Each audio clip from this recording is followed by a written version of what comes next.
The Muslim Brotherhood is something that we don't hear a lot about in Canada, but we are going to, and you're going to hear it here first. Please donate to keep this station on the air, because Joe Adam George is with me. He is a consultant on security for not only institutions in Canada, for other institutions. And we have to be careful here that we don't overgeneralize or that we are accused of being racist, but the Muslim Brotherhood, as it is international. It is a terrorist organization in some places, and you carry on. Absolutely. I mean, why is it terrorist? Because of what it is. It spawned terror groups like Hamas and ISIS. It inspired Al-Qaeda leaders like Osama bin Laden and Ayman al-Zawahiri, who were once members of the group in Saudi Arabia. It glorifies violence. They claim that they do not support violence, but they do support. Oh yeah, no, we're just peaceful people, and we just want brotherhood and peace and love.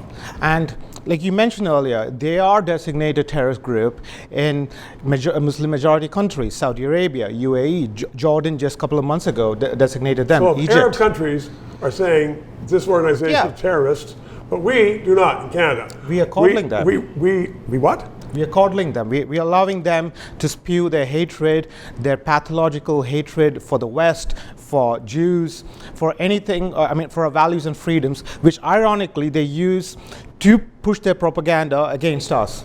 They're taking advantage of the fact that we have a, quote, small L liberal democracy. Is that correct? Absolutely. Our free speech, our religious freedoms, and so on. But they don't believe in free speech or religious freedom. No, because one such example is the promotion of Islamophobia, because that is essentially to curb free speech so that you can't criticize the Islamist ideology. This has nothing, like you mentioned earlier, it has nothing to do with the broader Muslim community.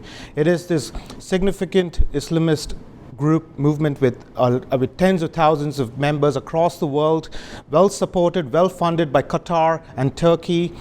That's doing this. They've infiltrated all major institutions, your schools, colleges, your school boards, governments, and I'll make it more real for you.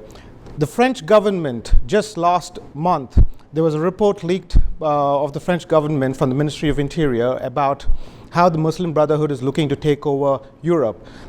They laid out the plans as a 73-page document in French. People can look it up on Google.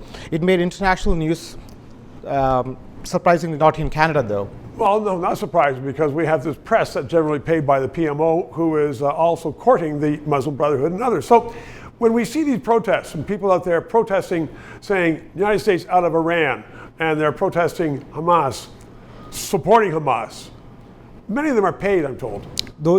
What you're seeing are just symptoms. You saw RCMP come out with a report about 488% increase in terrorism charges, a significant increase in youth radicalization. These are government policies around Israel, which are strongly anti-Israel. All of these, what you're seeing are symptoms and how effective the Muslim Brotherhood has been in infiltrating our institutions. Important stuff, and many articles you have in the National Post, so thank you very much for coming here. 3 minutes. To those of you who have subscribed and donated, a heartfelt thank you. You're keeping us on the air. If you're watching and you haven't, please try to do so, because 4 years ago we started this show because there needed to be independent analysis.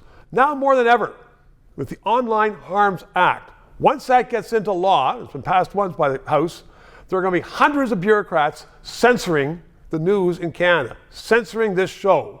We need to keep it on the air. Thanks for your support.